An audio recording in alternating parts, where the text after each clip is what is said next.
akka garuu nama miidiyaa ishiin nama miidiyaati waan ta'eef maakii waan hin beekuuf waan isiin maakii taateef hin jiru garuu akka nama miidiyaatti akka nama isiin nama miidiyaa taatee tokkotti akka anis nama sooshaal miidiyaa kanarra yeroo dheeraa walumaanuu turree tokkotti sooshaal miidiyaan kun ilaala. Jireenya kan kee kana keessaa si utaalchisa. Miidiyaan wanti naan irraa argite akka yoo jiraate. Mucoon tuni ijoollummaarraa noormaalii bakka walumaa galatti laayivii jireenyaa nuti sooshaal miidiyaa irratti barre. Ishiinis tana namoonni hedduun illee gaafa biyyaa bahu bilbila qabadheen beeku. Laayivuma jireenya hawaasummaatitu sooshaal miidiyaa irratti hin barre. Gaafa baruu san garuu darajaa kanarra gahee akkanatti anuu jechuudha hangan takka beekama jedhee hin yaadne. So ishiinis akkasuma ta'uu danda'a. Namni kamuu xiyyeeffannaa fuula duraa dila kana bakka kanan gahaa akkana narra duulama akkanatti bakka hundaa yaamama xiqqaa guddaan maqaa kiyya yaama jettee maatiin pilaana baafattee darajaa kanan geenye jeetii yaada akka fayyatti. Garuu gisee bakka kana geessutti abbumti fedhee dalagaa dalagu keessatti namni nama ta'ee mistee kan dalagee jiru. Garuu badirraa namni dhiifama waaw maali badii balleessurraa if duuba deebi'uun qarooma ammas lammaffaati. Deebitee jechuudha. Sooshaal miidiyaan keessattuu laayiviin tiktaakidha abbaa kamuu ni dogoggorsiisa. Namuma ati taa'ee si daawwatu kana akka ati kabajaa dhabduuf akka ati jechoota waanuma si afaan keessa jiru afaan nagayaa bareedaa baastee hin dubbisne namni si godhu keessattuu nama si fakkaatee sitti dahoo godhatee sitti hirkatudha. Maatiin hiriyaatiyyaa so asirraa nama kuma takkaaf dhibba takkaatu jira. Naman osoo waan feete ishiin balleessite laalee jibbuun feenarraa maatiin wallaahi laziin ishii laalee hin jibbine misteeka fedhe osoo ishiin daleedee seenee laaluun hin laalle maaliif akka hin jibbineef akkan isii laalee badii ishii saniif ishiin jibbine jechuudha seenuu dhiisuu yookaan bakka isiin aartee takkaa meen laayivii kanarratti gisa ishiin aartee uummata warra ishii gahu kan geenye namoota keessaa utaalchisiisanii mucoo wanti gise godhanii akka ishiin wanti taatu hin seenee laalu qabuus hin danda'u deeggaruus hin danda'u maaliif namni keessaa si utaalchisa waan ta'eef sa'a kanatti waan takkittii qofa osoo goote jecha kana keessaan dubbachuu barbaade deebuu asirratti dubbachuu hin barbaanne MJ sittaa seen ture rafuta takkittiin sitti dubbadhisan yoo hagootu ta'ee abbaa kamuu karaa kamiinuu hin injifatu maagiin arsii taate abbaa feetaa taatu duris jalqabarraa kaasee Harargees taatee Arsiis taatee Wallagga Walloo taatee Baalee Gujii fi Karrayyuu taateeti deemuu turteemi bar ummata Amaaraa dura dhaabbattee afaan Amaaraatiin gizee raggattu san humna isiitii ol waan ishiin waan dandeettiin sammuu ishiitii ol baadhattee gizee akkasitti ummata san dura dhaabbattu sanii kan nuti namni hundinuu harka tumuufii ture. Arraan tana oofanii saa isiin kofaltee taphattu misteeka ishii yookaan immoo waan ishiin tariitti yaaddee godhuu dandeessi yookaan immoo dhugumatti aartee godhuu dandeessi san ishiitu beekaayidoon ofirraa dubbachuus ni dandeessi. Yeroo san namoota akkasiiti waan dila san keessa huu dabartee ummata galabbatee eksii irra kaa'uu ture warra alagaa san biraa dabarsee yaa gubaan mana keessaa nama aarsanin beeku namni kan kee ollaan kan kee deebii namni afaan kee beeku yeroo inni sirratti duru hedduu fokkata. Ammoo miidiyaa irratti baatee waa dalagaa waan jirtu yookaan ammoo miidiyaa irratti deemtee waanuma waan takka godhaa jirtu namni nan dubbatini maqaa nan dhayini nan qeeqini nan tuqini gonkumaa huntaatu dila kana deemaa deessu. Sa'a kanatti irraa argatan akkamitti irraa argatan teessee haasa'uu ishii ni agartee miree gaa namni argama takkas bira kuta lamas bira kuta sadillee bira kuta overiti ta'a yeroo san keessaa utaalchisiisanii isii kophattichi baasanii akka isiin gamana sin deeman akka gamana sin deeman rarraasee isaanummaan namni hambisuu carraa yoo ishiin kannateef qofa yoo maatiin carraa kannateef qofa deebisuu dhabuu ni dandeessi abbaa kamiifuu dirqama hin qabdu maatii waan godhu deebisuu abbaa fedheefuun baana beeku waan itti amantee gootu. Yoo deebiin deebisne waan gootu san akkuma duraanii naaf uummata diinaa dura dhaabbattee konfidensi hin gootu san ka ishii na kabajuu malu kabajaan maltee kabajaan mallee osoo kabajaa nama sanii tuune lash gootee bira dabruu maatiin ni dandeessi. Kana yoo goote abbaan fedheefu girgirrii namoota gartee waan xixiqqoo kanneen kalee feesbuuk onlaayinii banattee asii dhufte kana dhiisi abbaa kamuu injifattee deemuu ni dandeessi gabaabumatti fayyinaan jechuu barbaadu isa kana. As keessatti yoon misteeka waan hin taane dubbadhellee dhiifama asitti barbaadama. Naa wallahi waan gaarii na jettee galatoomii caaltu ta'e. Waan jiruma jette waan obereega jette. Wallahi thank you galatoomii. Waan Oromoo sahiha suniin hin ta'eef. dhugaadha. Akkasi. Maakiin dhageessan dubbata jirti. Maakiin Harargeedha. Ammas barus taanis. Garuu maakiin kan Oromoo hundaati. Bakka kanatti wanta kan jechuu barbaada. Maakiin Harargeef maal kaja'u. Maakiin bakka feetellee yoo taate akkaataa ishiin ittiin deemtudha malee namni namaa is kannee akkuma viidiyoo takka argeen ture ishiin emotional taate dubbachuu turte. Laal namni gosas namaa kanneen namarraa fudhachuu hin danda'u. Gandas namaa kanneen namarraa fudhachuu hin danda'u. Amantas namaa kanneen abadan namarraa fudhachuu hin danda'u. Garuu abbaan kannuu ni danda'a. Abbichi ani kannuu ni danda'a. Sigalee wallaahi abbaan yoo dabarsitee adii fi keetii kannitee kannuu ni dandeessa. Sababninis namoota sin geenye carraa kannitee. Nam takka waan kan keetee tokko waan ati xiyyeetti yaaddu abbaan kamuu sirraa fudhachuu hin danda'u wallaahi. Kottu oduu arrabsitan galatoom jaattu.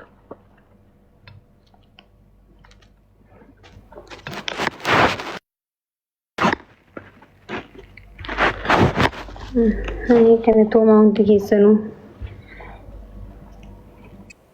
Bagata nyitaate bagata nojitaate. Dengaddumaa caaltuun waan islaamin jenne ara keessa maaligaa eenyu kuulleen teenya sun maalamni ara keessa barra Oromummaa miti islaamarraa qabeeni jira. Ni aranii so rakkoon qabuuti. Tana bira dabarree michoo intala Oromoo takkaatitu magaalaa teenyatti magaalaa dhaloota ani dhaladhetti magaalaa Direedawatti jarri liyyu haaliin poolisii Somaalee daangaa utaalee rasaasa sadiin isnaaparaan intala garaa qabdu lakkuu qabdu intala Oromoo mataarra dhawee ajjeesee nasihaa jaanii namni dhageenyarra guddaa nasihaa this is for nasihaa jaatii bika jirtanii iyyaa mangishii bulchaa Direedawaa sun nuuf gahaa isiniin jenna. Kuni mucoo qaxaree ta'amata 23 talaqquu garaa qabdu ilma dhiistu. Waan gaddaa suuraa. Suuraa suniin qaba gaa'ee guyyaa sunirra cufan sun. Alaabaa malee kabiraan qabdu asirraan godhaagis takka uummataa ibsa uummanni raawwatu. Gaayis warri nama 942 warri jirtan kuni waa'ee nasihaa obboleettii teenya Direedawaa keessatti ilmoo lakkuu garaa qabdu ajjeefamte dhageessanii jirtani warri hin dhageenye lakkoomsa tokko barreessaame. Warri hin dhageenye inumaa hin dhageenye warri jirtan Oromoon as jala jirtan warri hin dhageenye lakkoomsa tokko barreessaa. Lubbuu sadii jechuu ilmoo lama garaa qabdi. Kunoo namni hundi dhageenyeedhaan.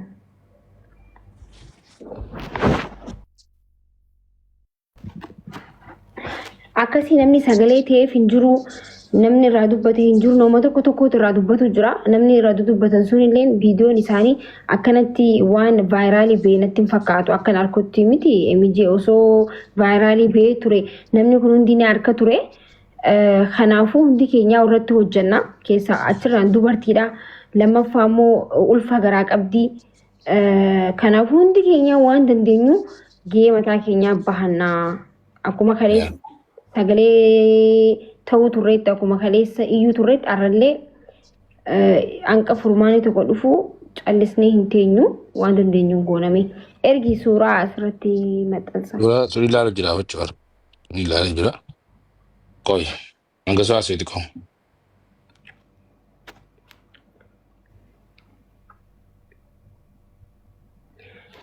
Akkam ture isa dubbiin hedduun hangallee daangaa liyyuu hailii Somaaleettiin ajjeefamteemi yaa'u osoo hubatiin akka walitti laayinii fi mijeenaa himi.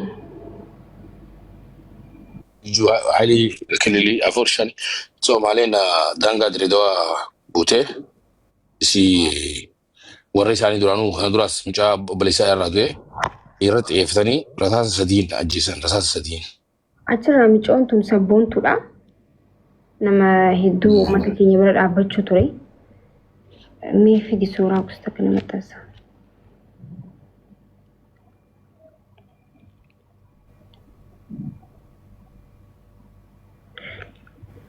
Qoy isin garsaa yaa Oromoo wallaahi ulfa dabeen turaa suuraa isiitti irraa qabala.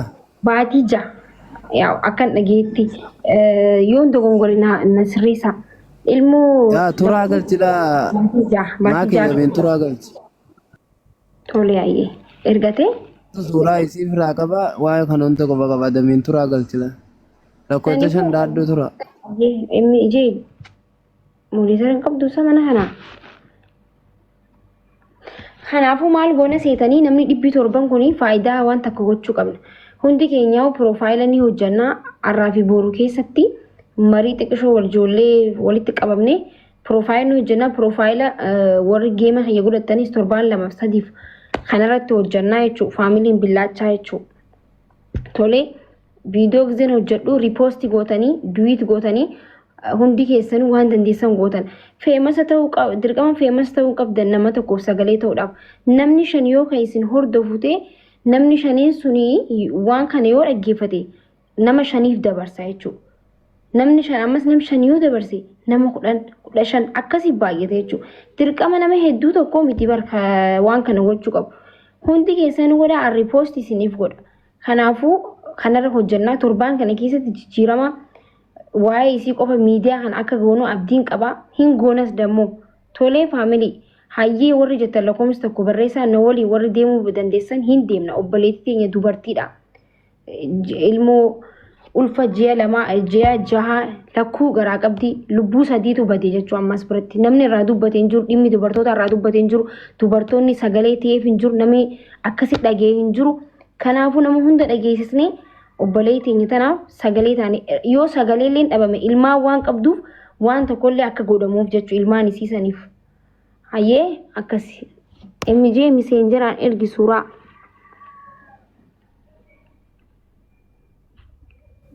So, qabne sun ilaalu jiraaf jechuudha takka.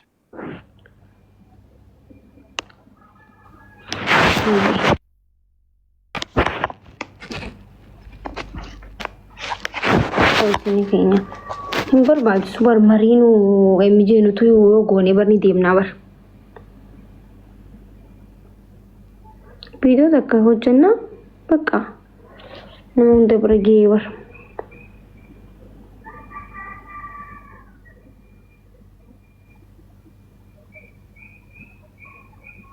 MJ ijoollee suuraa qabdu galchina bakka hin dararamiin No, damiin turaa ni qaba achirraa ni qaba jaanii na fakkaatti. Ni damiin turaa lakkoofsa tokko barreeffadhu. Ni qaba arsunan ni qaba. Ni moga akka guyyaa sanaa sun irra gattiin irraa cufanii mi. Hin jiru natti fakkaata namni suuraa qabdan hin jirtu amigoo as jira jirtaa hin qabdu suuraa amareef gisee komantii barreessee argeen ture. Kunuuti damiin turaan argee.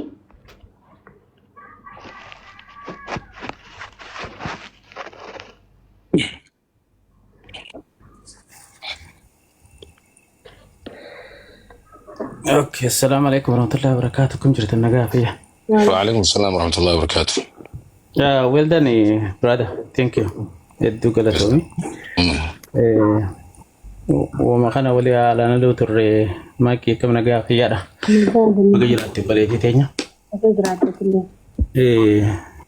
وقاعد جيتي كبقى جبنا في offside دو برباجي صح jabdu kasii ta'ee obsa nama barbaachisa jechuu barbaadeen shi hawaasa akka hawaasa Oromoo kana keessatti waa hundinuu ammaan tana feezii adda addaa keessa dabruu jirra jechuu ma barbaadeeti. Akka nama hundaatti walla ji'a tokko oli akka mataa kiyyaatti maayikii illee arginee ijoolluma teenyata dubartiis taatee ta dhiiraatis isaanii waan kana godhatee ol baafatee irraa dubbatu hin argine du'a hamaa sila akkuma dhaloota namaatti beektaa waan mirga namaati mee wannaan godhaa eegaa suuraa ta alaabaan qabne san godhaa tiktookiin hin buusa mana kana alaabaan adabee jira tamaatii isiitii wajjin obboleettiin sii jirtu tokko ijoollee sii kophaa isii godhite iskiriishotaa godhan ijoolleen hundi isaanii amma irratti hojjenna.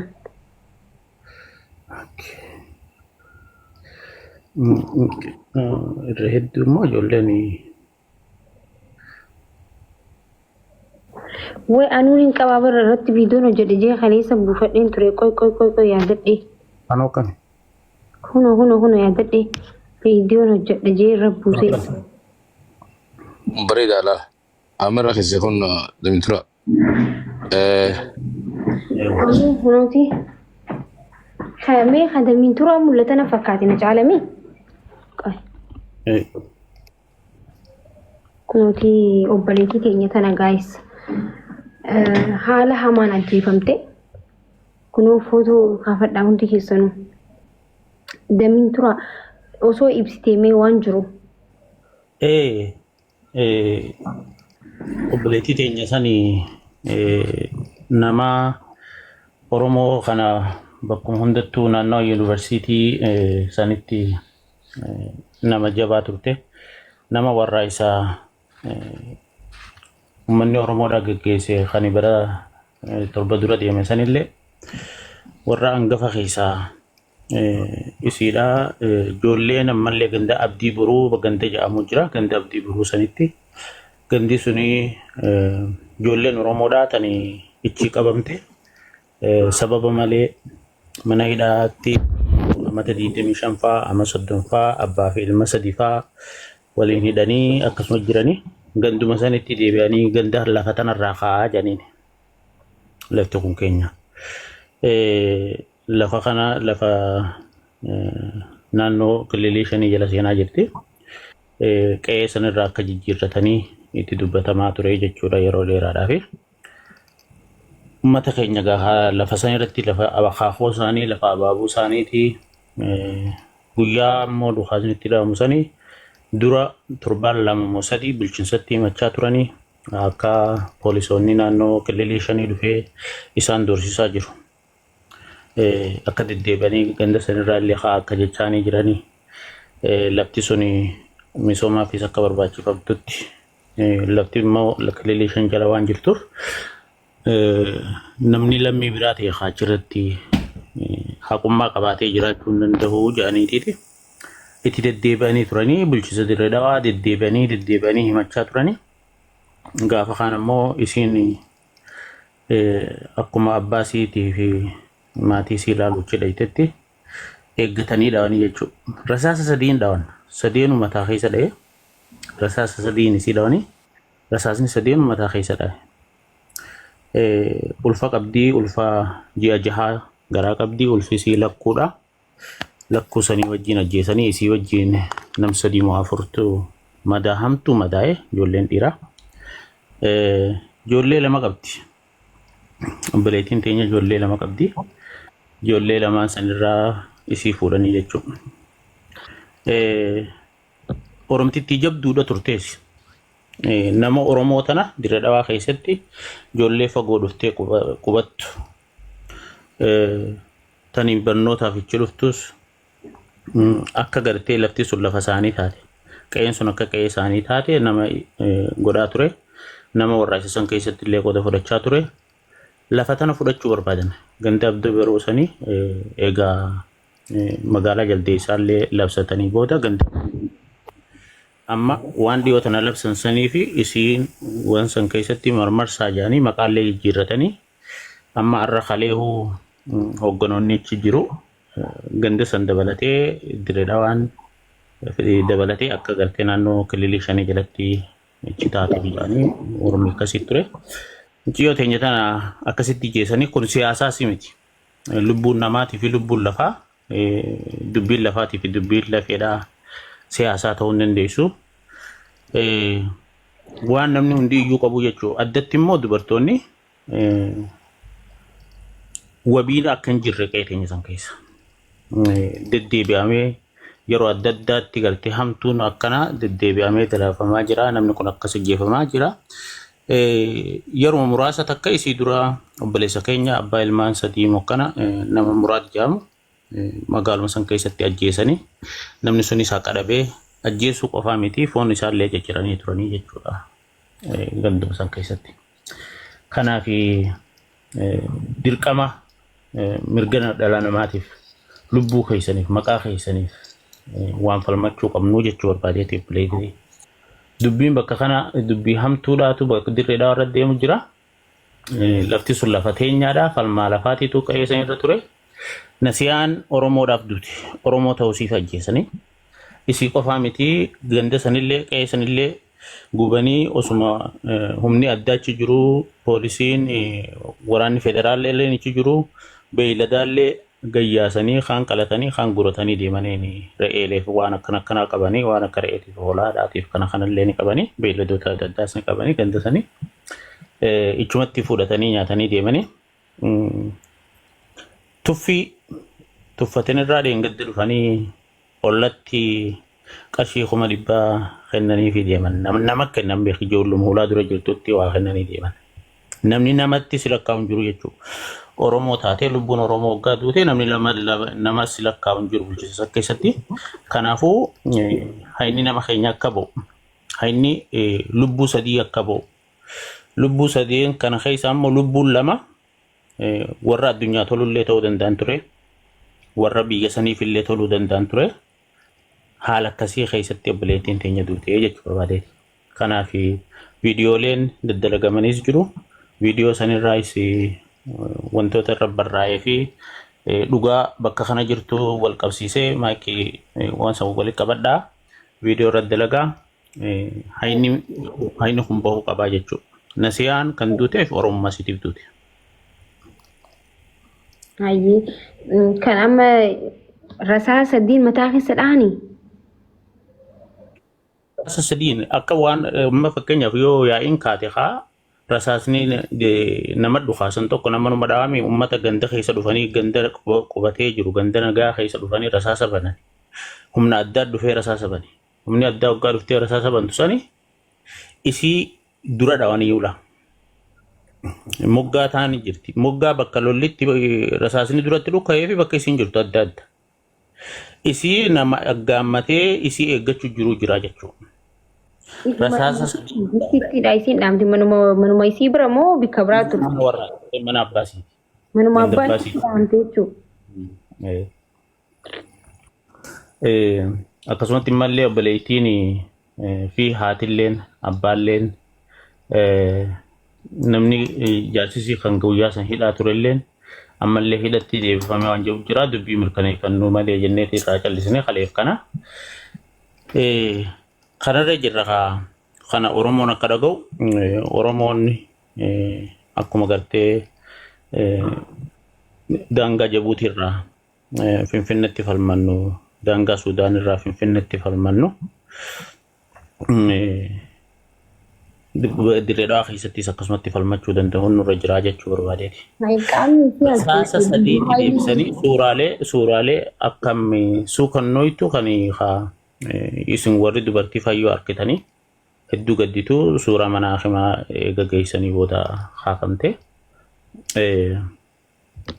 wallahi waan hedduu nama gaddisiisaa jiraachummaan keenya waan hedduu nama sodaa qabnu jechuudha.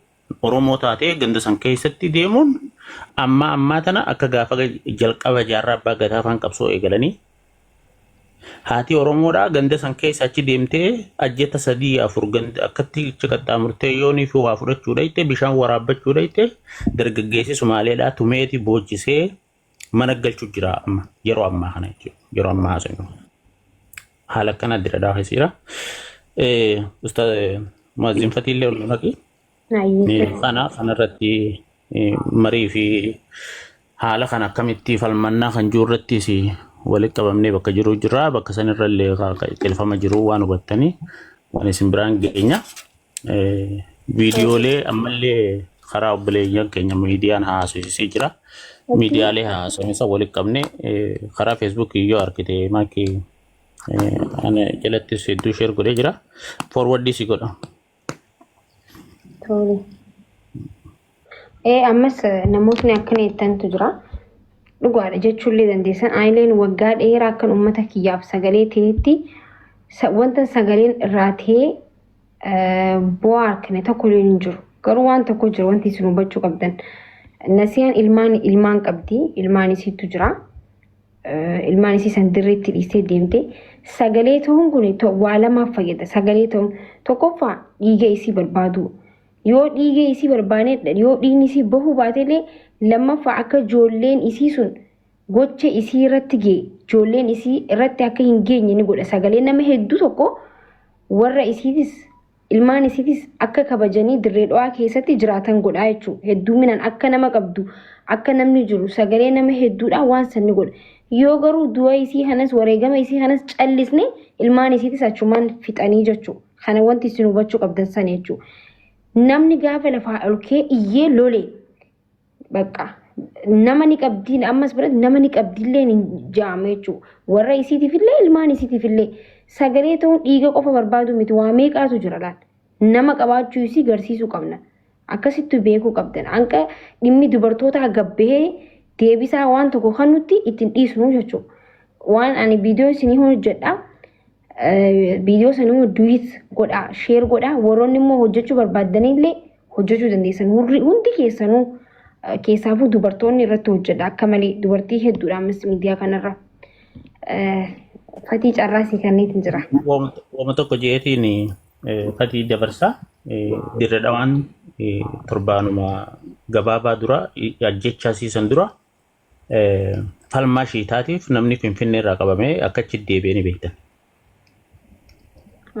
Girgirii hangamtuu dhaabamee ni beektanii jechuudha. Lubbuun namaa garuu lubbuun namaa waggaa isiniin jennu lubbuun Oromoodhaa wabiin qabdu jechuudha. Wagana yaasa keessatti qoy viidiyoo keessatti sanni naasawa. Yes. Viidiyoo san yoo laaltanii hanga kaawunsilii yaamamee kaawunsiliin sun dhufee achi kaawunsilii irratti taa'ee dubbiin godhamtee miciyyoon numaa hoo dhageettii biraa argattee mana marii isaanii keessa